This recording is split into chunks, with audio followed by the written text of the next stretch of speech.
Blessing of Allah that Arafah is the beginning of Hajj. Seriously. Because Arafah is the most important rukun, the most important pillar of Hajj. And the only thing you're going to do before that is rest. Get yourself ready. We have, in our tent, we have the Hajj convention, so we try to get all the mashayikh around, and we do like a nice, a nice reminder, and try to revitalize everyone, get everyone ready for the big day of Arafah. But it's really just to get in those tents and to rest and to spiritually and mentally prepare yourself and to get yourself ready. We tend to take off from Arafah from Mina to get to Arafah very early to beat the traffic as well. Just an important note, at that point, bathrooms are going to be awful for the rest of Hajj. Awful. Okay? Long lines, heavy usage on the same bathrooms and so on and so forth. So you probably don't want to eat foods that are going to make you have to use the restroom. All right? Take something to hold your stomach if you want. Don't take a laxative by accident. It happens to some people where they, because you go to a pharmacy over there or whatever it is and they just write you something or they throw you something your way, and instead of giving you something that's supposed to hold you, they give you something that makes you go. All right? Especially if they're angry with the Hujjaj for some reason. All right? But you don't want to eat foods that are going to make you go. You want to keep that in mind, inshallah ta'ala. Also, memorize your tent number, your location in Mina. People get lost in Hajj and it's a disaster. Mina all looks the same. So if you want to drop a pin, if you know how to do that, drop a pin. If you don't know what that means, then don't worry about it, inshallah. Just memorize your tent number. But drop a pin if you can. Know where you are in Mina, inshallah, just in case you get lost at some point so you can make it back to your tent. Now you're on the 9th day of Dhul Hijjah. This is the most important day of Hajj. This is the day of Arafah. Now what we tend to do, we actually leave Mina early, like we pray Fajr and we're out. What does that mean, we pray Fajr and we're out? What that means is we're packed up and ready to go. We pray Fajr and you jump on the bus. Okay, why? Because you don't want to get stuck in traffic on the day of Arafah. We try to get to Arafah as early as possible and sleep and rest before Dhuhr. Because Arafah technically starts at Dhuhr. Okay? So you get there, you rest. When you get to Arafah, a lot of people try to go to the masjid in Arafah, to Masjid Namira. It's not a good idea. Leave it alone. Get to your tent, rest as much as you can, so that when the time of Arafah comes in, inshallah ta'ala, you are ready to go. This is the only day of the year that the Prophet ﷺ prioritized dua to salah. What does that mean? The sunnah of the Prophet ﷺ is to pray Dhuhr and Asr as soon as Dhuhr comes in, combined and shortened, and then to spend the rest of the time making dua until Maghrib. Alright? Why? Because this is the one day that the Prophet ﷺ prioritized dua to salah itself. So as soon as Dhuhr comes in, there's going to be a small khutbah. There is Dhuhr and Asr prayed together, combined and shortened, and then a person is supposed to engage themselves in dua the entire day. Do not mess this day up. As it sounds simple, subhanAllah, but a few years ago, and I'm sorry if you're one of those people that's watching that or you're here, but I had to yell at my group because they were eating ice cream and hanging out in the tent like around Asr time on the day of Arafah. That's literally the most important block of hours in your entire life. You are closer to Allah at that moment than at any other time in your life. So spend the entire time in dua. If you run out of du'as, make generic du'as. Make the dhikr that's taught by the Prophet ﷺ. But the point is that just spend the entire time in dua. SubhanAllah, one of the most beautiful descriptions. Salama radiallahu ta'ala anha. She said that the Prophet ﷺ's hands went up at Dhuhr. He prayed. His hands did not come down once until Maghrib. And she said we could see the armpits of the Prophet ﷺ from the way he was raising his hands. There is only one point that happened, which was that the Prophet ﷺ, some of the Sahaba didn't know whether it was sunnah to fast at Arafah while they're there or not. Because it's sunnah to fast at Arafah if you're not at Arafah.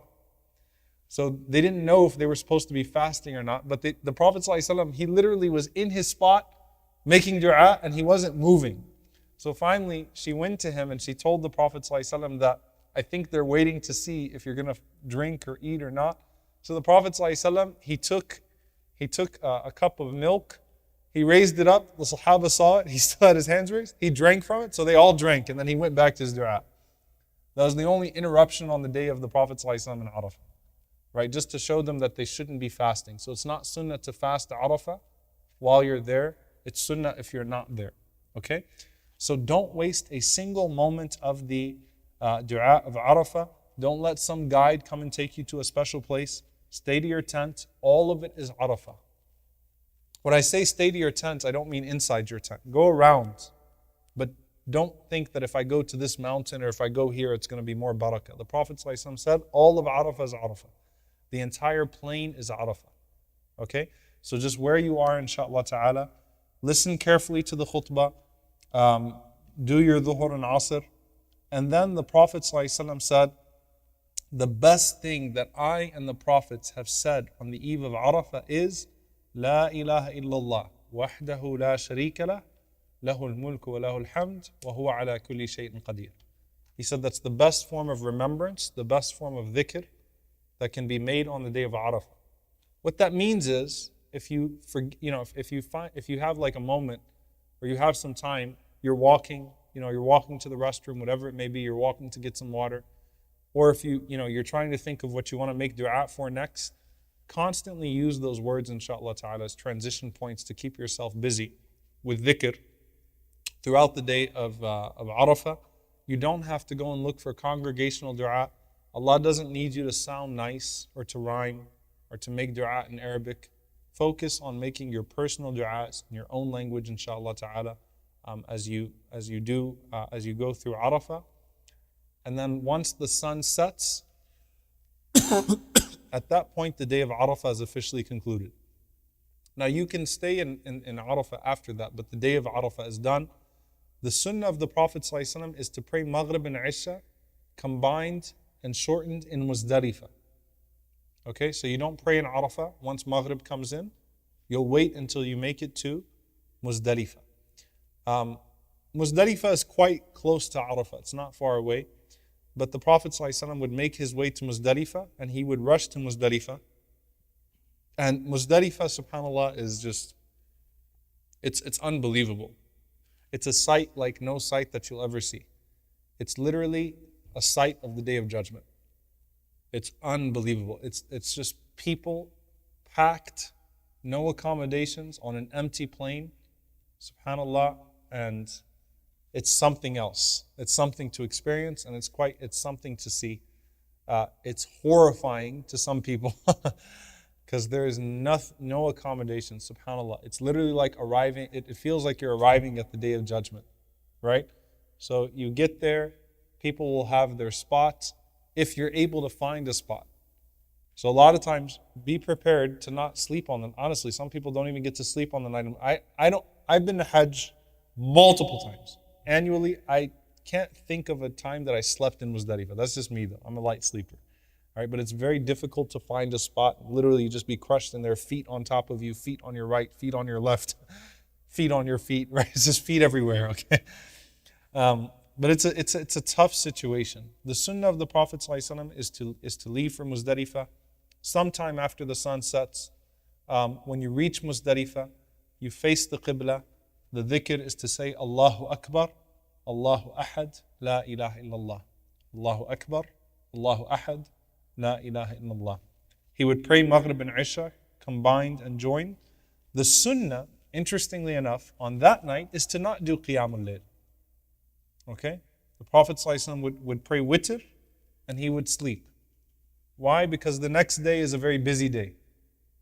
The next day is a very busy day, so the Prophet ﷺ prioritized rest as well.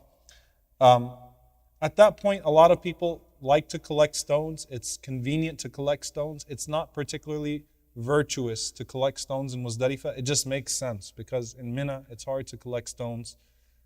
So if a person wants to go ahead and take their empty water bottles or their pouches, whatever, and they collect their stones at that point, inshallah ta'ala, for the jamarat, then you could collect at least 80 small-sized pebbles, and there are rocks everywhere, inshallah. And that can be done in Mina as well. It's just not as easy as it is in Muzdalifah.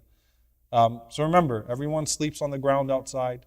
No matter what package you're in that's under $17,000, you're going to sleep on the ground. You're not going to have any accommodations. That's where that small yoga mat comes in handy.